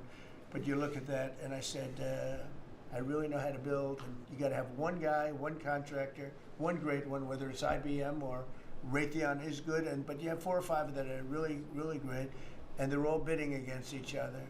But you don't want to have one doing the wire and one doing the digging and one doing the demolition and then they're all saying, they all blame each other because they're saying they were late and therefore you have to pay me millions of dollars more money. I know the system so well. And we're going to have a great company do the whole thing. We're going to get a fantastic price. Maybe we'll get them, they're very big and very strong, and maybe we'll get them to make a contribution toward getting it done at the right price. But we're going to have a great system. When we finish, we will have the best system on earth, done by one of the 2 or 3 best companies. There are only a few companies can do this. This is not. But if you would have seen what this other group did, they were going crazy. They had, I heard 3,000 contractors. And then when it all came together, guess what? It didn't work. It's a disaster. So we're going to have in a pretty short period of time, it's going to take us about 2 years to build it. And we'll have a contract given out probably over the next couple of months. We have some great bidders, some great companies that want to do the job. You're going to have great air traffic control. Can I just make one last point of this? So the last administration signed a contract with an American company to fix the copper to fiber, and that contract was a 15-year contract. The system is failing today, but that's how idiotic and incompetent the last administration was. And under your leadership, we're saying, listen, we don't have time. We don't have 15 years. We don't have 5 years. We have to do it right now. And so the president always talks about on time and on budget. We have embraced that. We are going to be on time and on budget. And by the way, you mentioned a train out in California. Stay tuned for probably give us 5 days and you'll have an answer on what's going to happen with the $4 billion that we potentially have invested on a train that's going to go nowhere. It's going to be $120 billion that'll never connect San Francisco to LA. Again, the last administration wasted so much money on projects that never work. If you're going to have high-speed rail, you're going to invest billions, we should actually have high-speed rail in America, not boondoggles that fund political friends and allies and family They have members. from San Francisco, inside of San Francisco to inside of Los Angeles. Should have never been built because airplanes do it better. And you could drive it. You could drive it. No problem with driving it. The roads aren't even crowded. So they were going to do this, somebody's idea. Somebody got paid off a lot of money and they started it. It was going to cost a very small amount of money. And it ended up costing literally hundreds of times what the original. And now what they did is they said, well, going into the city is too big a deal. So we'll leave it 25 miles short of the city. So now they're leaving it. They're not going to finish it, really. It's not the same project. So now they're leaving it outside of San Francisco and outside, short of each. They just want to get it done, and I've never seen cost overruns. You know, if you have a cost overrun of 10%, you should be ashamed of yourself. 20%, you should not do any more jobs. This is a cost overrun of 2,000%. About which team it was. Something It was like pretty that. recent. It's unlimited, and it's not finished. And maybe it will never get finished. And I told Sean, look at it from every standpoint, but we don't want to, you know, we have federal money going into that, and it's like throwing it out the window. So whatever you can do to stop it. $15 billion and not one track has been laid. $15 billion and we're 16 years into the project, not one track. Mr. President, On fees, Mr. President, do you? On New York, you're the most prominent Republican in the country from the city. What do you want to... Anywhere else? I don't want to be a wise guy. Perhaps I can. Maybe Marco. How do you want Republican voters in the city to vote in the upcoming mayoral election? Should they vote for Eric Adams? Should they vote for Sliwa? Should they pick someone else? Look, number one, you have a communist running, and you shouldn't vote for him. He's a disaster. He's leading.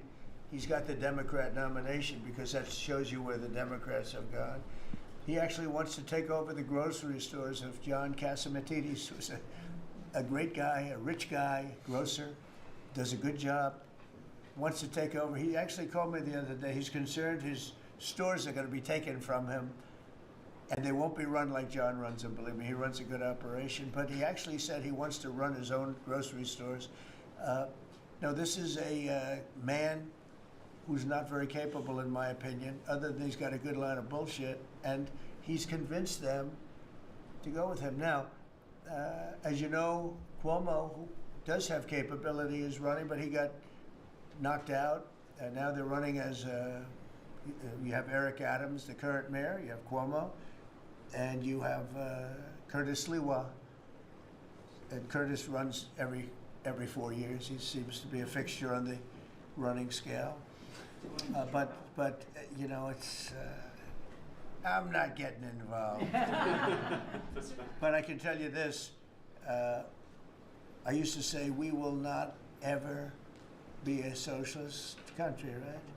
Well, I'll say it again. We're not going to have. If a communist gets elected to run New York, it can never be the same. But we have tremendous power at the White House to run places when we have to. We could run D.C. I mean, we're looking at D.C. We don't want crime in D.C. We want the city to run well. Susie Wiles is working very closely with the mayor, and they're doing all right. I mean, in the sense that we would run it so good, it would be run so proper, we'd get the best person to run it. The crime would be down to a minimal, would be much less. And, you know, we're thinking about doing it, to be honest with you. We want a capital that's run flawlessly, and it wouldn't be hard for us to do it. And we've had a good relationship with the mayor, and we're testing it to see if it works. But New York City will run properly. We're going to bring New York back. I love New York. You know, I loved New York for a long time. Then we had a bunch of crooked people in there. You have an attorney general who's a total stone cold crook. New York State, Letitia James, a total crook. All they do is want to go after political opponents. They do what's ever expeditious for them. She's the one that took out Cuomo because she wanted to run for governor, and then she ended up getting 1% of the vote.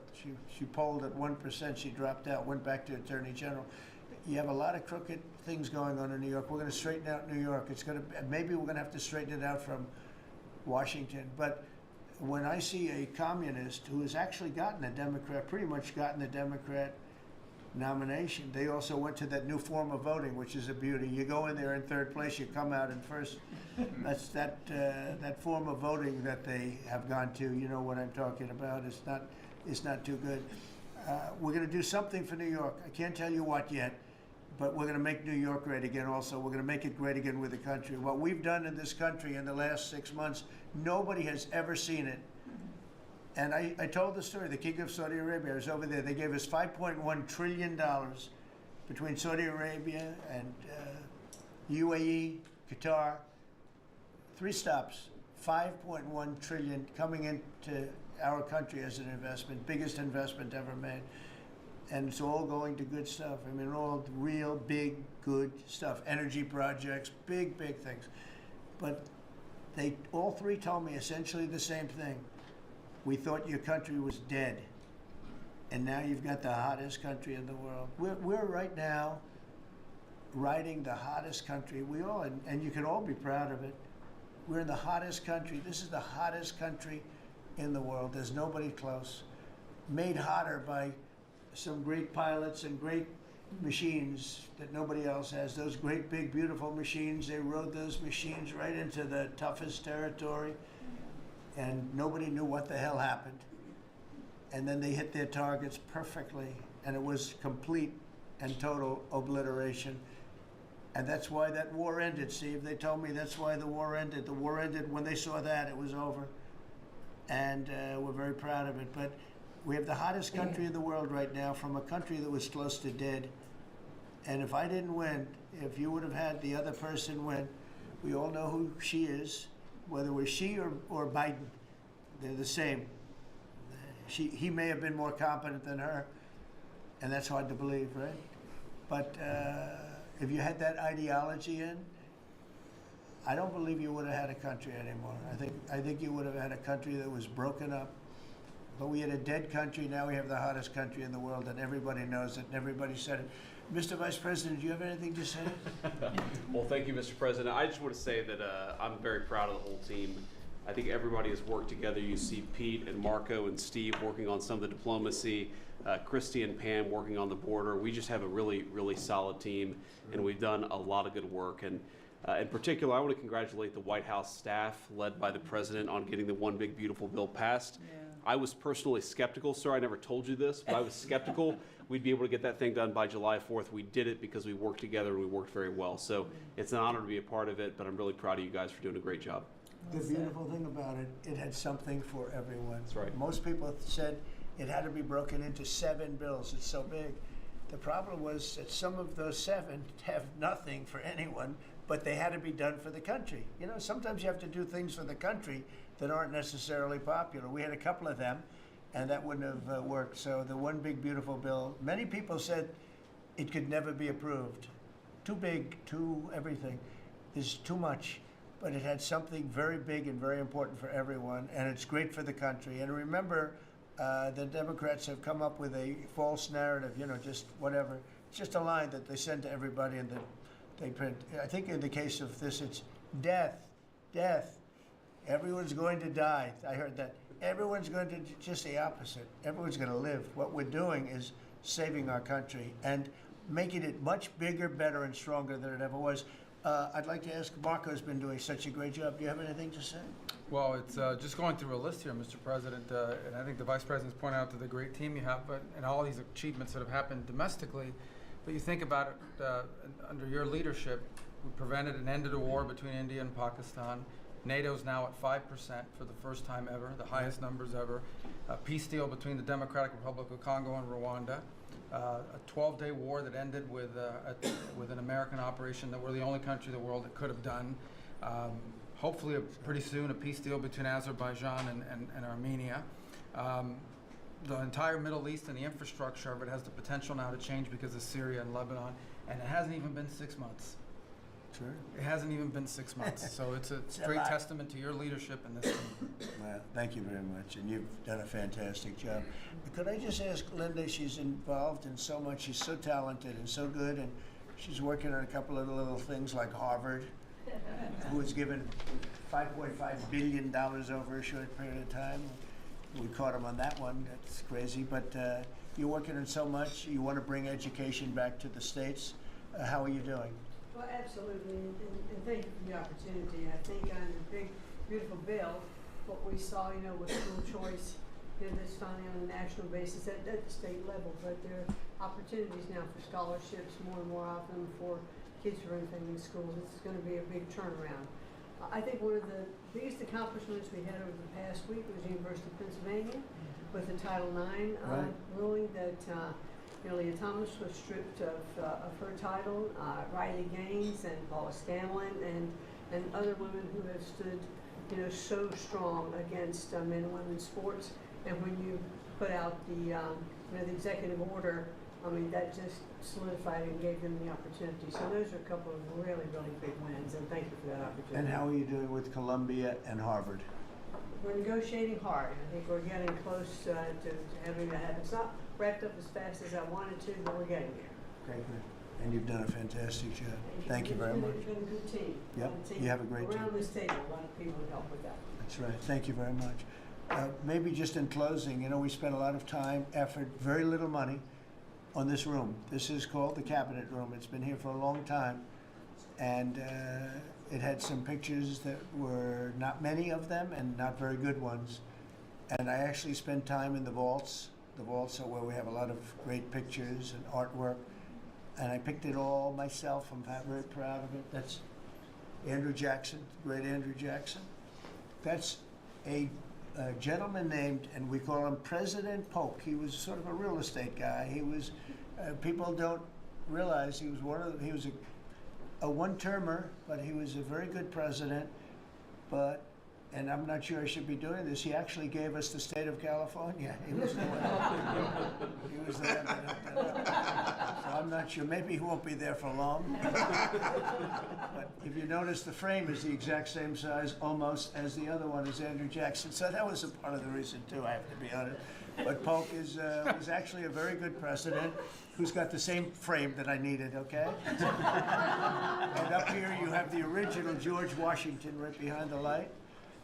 And then you have Dwight Eisenhower, who was a very underrated president, built the interstate system, and he was the toughest president, I guess, until we came along. But I don't mind giving up that crown, because I don't want to be too tough on it, but we want to be humane. But he was the toughest president on immigration. He was very strong at the borders, very, very strong. And sometimes you can be too strong. He was strong on the borders, and during a certain period of time, they were so strong that almost every farmer in California went bankrupt. And we have to remember that. We have to work together. We have to remember that.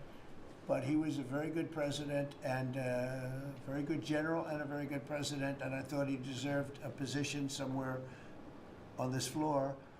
And then you have, this is very exciting to me, he was not a Republican, to put it mildly, but he was, he was a four-termer. He was Franklin Delano Roosevelt. And if you notice, there were a lot of ramps outside. We have ramp, people say it's an unusual place for a ramp. It was because of him. He was wheelchair bound, but he was an amazing man. It's an amazing portrait, and we used to have him in the room, a different portrait, and it was a terrible portrait. It was almost like it was done by a child. And I used to say, I can't believe that he would have approved of that portrait of himself. And I was in the vaults and looking at things. I said, what's that? And we have some great curators here. We have 6 curators at the White House. They have 2 for paintings, they have them for furniture, they have them for different things. I guess cost is no object. Okay, cost is, maybe I'd have 1, but that's all right. But we have 6, and they're very talented, though. And he said, that's a picture of FDR. I said, really? Let me see it. They took off the wrappings, very well preserved. And they said, that's the picture they've been looking for years. That was the picture of Franklin Delano Roosevelt. And I said, oh, wow. And likewise, that fit, see frame-wise, it just doesn't work. It doesn't work if you have, I want to be nice, but it doesn't work if you have a big frame, a little frame, but it's like perfection. I'm a perfectionist. The mirror was down in the vaults also. I said, where is this from? And it's a very old, very storied mirror, beautiful. We put that up. And then over there is Honest Abe Lincoln. And that picture was in his bedroom. And we thought that this would be a very important place because this is where wars are ended. I'm not going to say wars are declared. I'm going to say wars are ended, okay? We'll be positive. And that's the picture of Abe Lincoln from his bedroom, sat in the bedroom for many, many years. That was his favorite picture of himself. And the Lincoln bedroom is very famous. You remember when Bill Clinton had it and he rented it out to people. Okay? We don't do that. But it's an incredible room. And we took that picture from his bedroom. That's Abe Lincoln. And then over here you have John Adams, and it's they were the first occupants of the White House, 1800. And John Quincy Adams, Mrs. Adams, they were the first occupants. So we have them looking at each other, and in between their stare is Abraham Lincoln trying to make peace. And that picture was in a room that I have that was not important, like the cabinet. I gave it up. I said, I have to give it up because that's one of the greatest pictures in the White House. The White House is tremendous art. And the Oval Office, when we're there, we'll go over that. That's really been something. Then we got the drapes, and we got the whole thing. We got new drapes. We got new, wasn't a big expense, very, very small. And we took some of the chinaware and silverware and trophyware, they call it, from the vaults, and we had it cleaned up. Hadn't been shined up in 100 years. Some of this has sat in the vaults for over 100 years. Amazing. Over 100 years. Many of the pictures that were put up in the Oval Office, as an example, those two as an example. So he was president. They moved in 1800, and he won the election, I believe, in November of 1800, John Quincy Adams. And we thought that would be, he was considered to be a good president, and he was the first occupant of the White House, so it sort of made sense. And I love the frame of those pictures. Look at those frames, I'm a frame person. Sometimes I like frames more than I like the pictures. And we have the flags of the Marines, and Space Force now has its own flag. I'm very proud of Space Force, but the Army, Navy, Air Force, Marines, Space Force, the whole thing. And Coast Guard is right there. You never forget the Coast Guard. They do a great job. So we have the flags throughout the office. And it's really become quite a beautiful place. I don't want to tell this, Marco pointed it out. I was going to leave the clock. So as president, you have the power.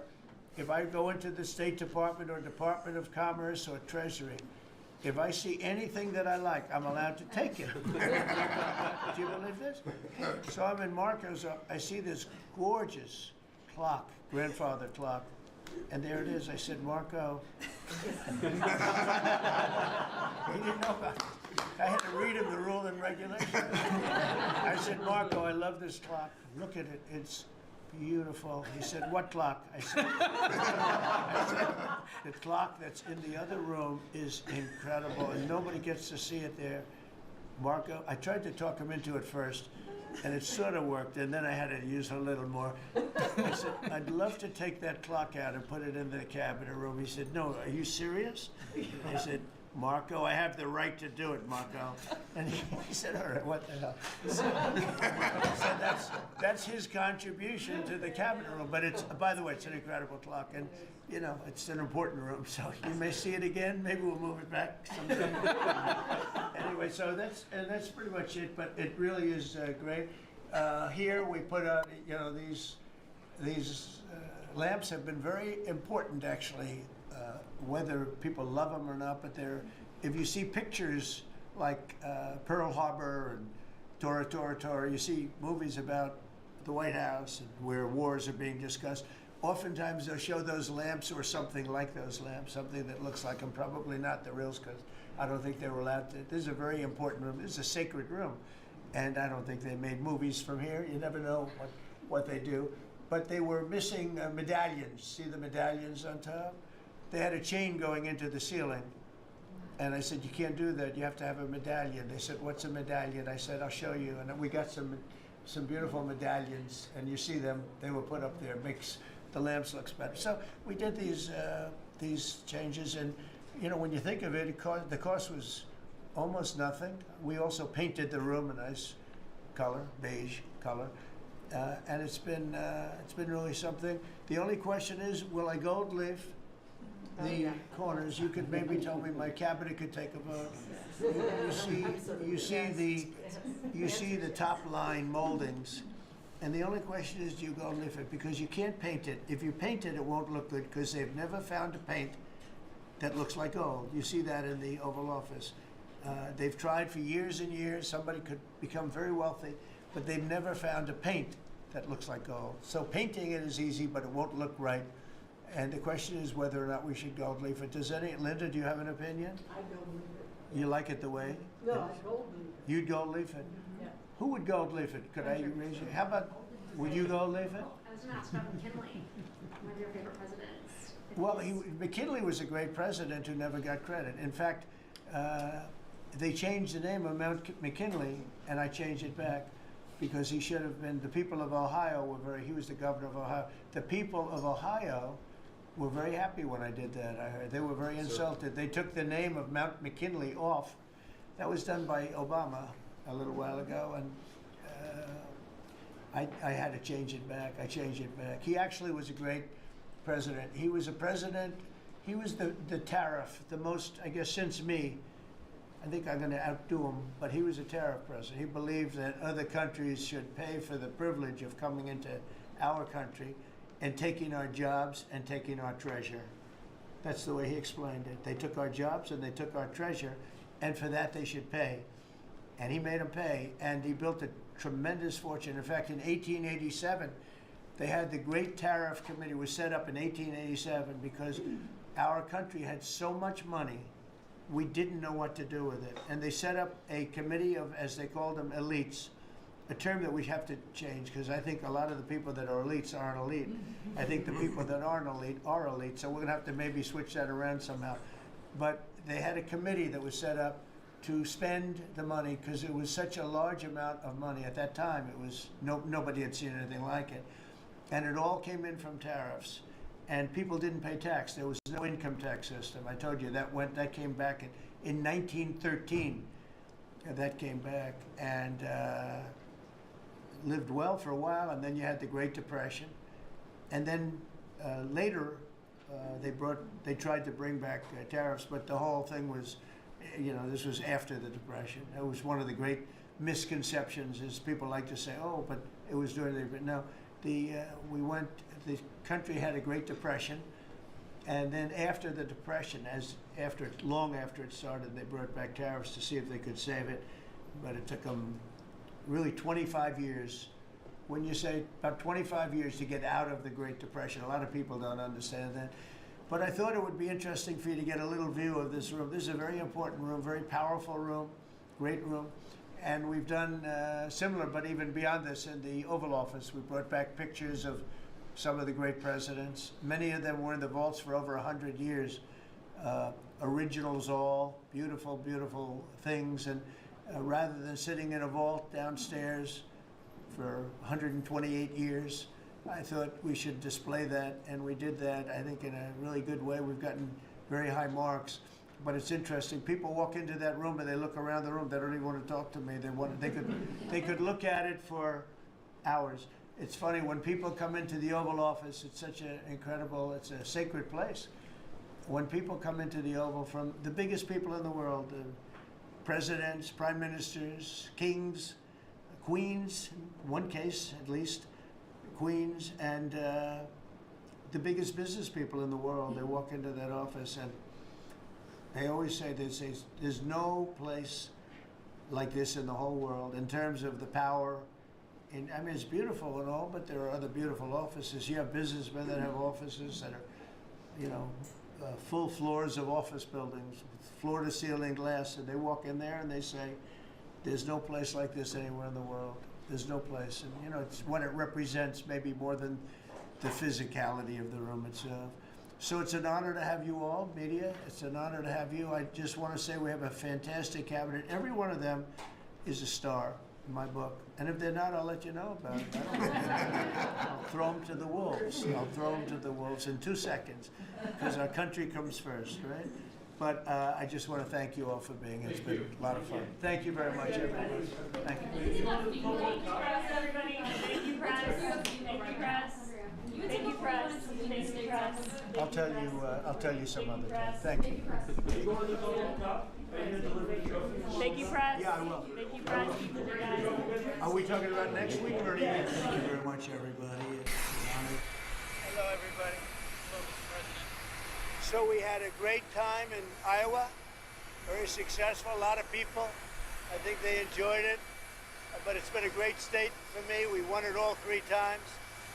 And very special. Tomorrow's going to be great. We're going to have the B-2s flying, and we have Christie, the whole group, including a lot of great congressmen. We have everybody. And we have Doug Burgum. If you have any questions, Brooke Rollins, agriculture, if you have any questions, let us know. But we all had a great time in Iowa.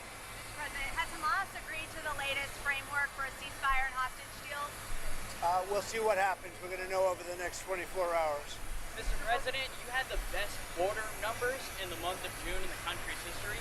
Now with the One Big Beautiful Bill being signed by you, you've set the bar so high when it comes to border security. What is the expectation moving forward, sir? I love this guy. No, I love him. He's like my favorite person. Well, we just want to see if we can keep going up. We had great numbers. I appreciate you saying it. We have had, but we just want to keep them going up, right? That's right. That's all we can do. Mr. President, you talked about farmers and trying to give them some relief. Can you talk a little bit more specifically about, you mentioned legislation tonight about... Yeah, I'll let my agricultural genius talk about it. Thank you, sir. Yes, we have been hard at work. The president gave a directive that the farmers needed to make sure they could farm and do their harvests and milk their cows.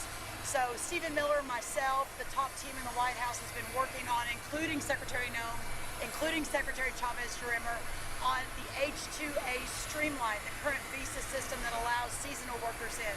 So we are hard at work. We've already made some changes. We're going to make it cheaper, more efficient, and more effective for those farmers. We will have a 100% legal workforce very, very soon, thanks to President Trump's leadership. Mr. President. Good answer, right? Mr. President. Yes. We're 10 days away from the anniversary of your assassination attempt. Do you know any more now about the assassination attempt than you knew then? Well, the FBI was in the other day with a lot of people, including the Attorney General, who's doing a great job, Pam Bondi, and I'm very satisfied. They gave me a complete presentation. I was very satisfied. There's a report that you held a secret meeting today with a Saudi official. Are you any closer on expanding the Abraham Accords. Any news from Yeah, that we meeting? are. It's one of the things we talked about, the Abraham Accords. Now that Iran has been taken out in terms of a nuclear threat, and they have been completely taken out, at least for a very long time, I think a lot of people are going to be joining the Abraham Accords. You have 4 great countries already, but we're going to have a lot of people, I think, joining the Abraham Accords. Yeah.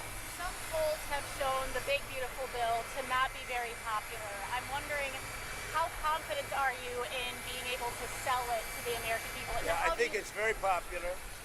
It does many things, but one of them is the biggest tax cuts in our country's history. And that alone makes it very popular.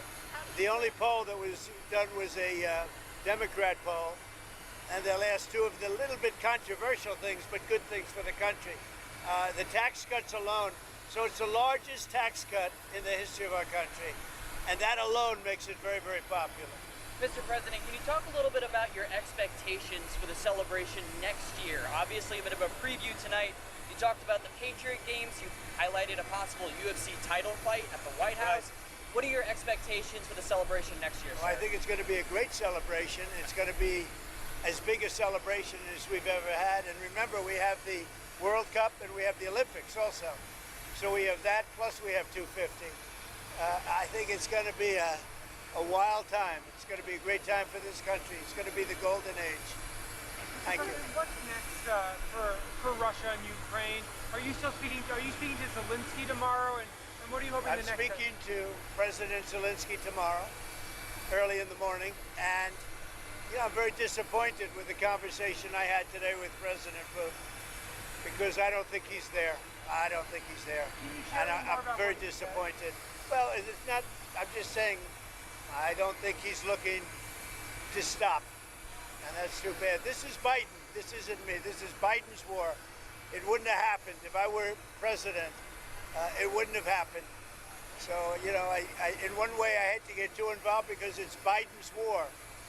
And I got stuck in the middle of it, just like I did with immigration and a lot of other things that they screwed up. But I was not happy with the conversation, no. Mr. President, a couple weeks ago, you said that you were on the cusp of a historic settlement with Harvard University. What's changed since then? Do you think you're closer to an agreement, or do you think Columbia? No, nothing. I think we're going to probably settle with Harvard. We're going to probably settle with Columbia. They want to settle very badly. How much? There's no rush. A lot of money. Mr. President, I wanted to ask you about one of the words you used during your speech, Shylocks. That's widely viewed as an anti-Semitic phrase. Do you intend for that word to be used that way? No, I've never heard it that way. To me, Shylock is somebody that's a money lender at high rates. I've never heard it that way. You view it differently than me. I've never heard that. Anything else? Mr. President, what do you make of the deal that your lawyers struck with CBS's parent company? Can you talk about that? And have you had any conversations with Larry Ellison about expectations you might have for Skydance and PSAs that they would run should they take over Paramount? Well, Larry Ellison's a friend of mine. He's a great guy. I think he's the buyer. But we did a deal for about $16 million plus $16 million or maybe more than that in advertising. So it's a combination of 16 plus, 16 plus. So it's like 32 to maybe $35 million. I think that what they did, this has nothing to do with Larry Ellison. I think he's going to run CBS really well, and I think he's making a good deal to buy it. I think he's great. He's got a son who's a fantastic young man too. But what they did was incredible. They took an answer from Kamala just before, the day before the election, and it was a horrible answer. And they took the answer out in its entirety, and they put another answer in, a different answer. That was a different part of the interview, because the answer she gave was so bad, it was like election threatening. And I've seen it all, but I've never seen that. Nobody has. And we understand that was done in other locations also with respect to answers. But think of it. One of the most important questions, maybe the most important question, she gave a horrible answer to it. So they took an answer from another part of the interview and they inserted it. Nobody's ever seen that before. So I think they made a wise decision to settle. And is that $16 million for the ads? Is that part of contingency for your administration to approve the merger or the sale of the company? No, it has nothing to do with that. This is totally separate. This was when I was running. This had nothing to do with what was taking place in government. This is when I was running. This was essentially the night before the election. And they did this, and we thought it was despicable, actually.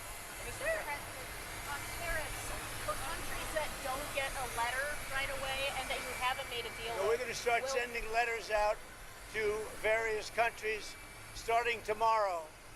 We'll probably have 10 or 12 go out tomorrow.